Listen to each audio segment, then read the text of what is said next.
Welcome back guys, and in this video suppose I'm going to tell you one small thing but that needs to be known. What is that? Suppose mobile is unlocked, just double tap it, it will be locked, and double tap it, it will be awake. And just give your fingerprint or pattern and it will be unlocked. Just double tap it is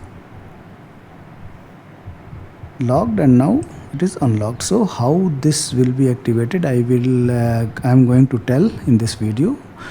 Those who are new to this channel, please consider to subscribe this channel. So to activate this, just go to the setting, then go to the advanced feature, go down advanced feature, and here one option is there, motion gestures. Just here see, double tap to turn on the screen. When you double tap it, this should be on, and double tap to turn off the screen. These both options should be on for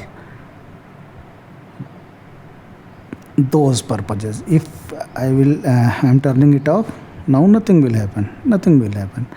Now I am turning it on and see, it is happening.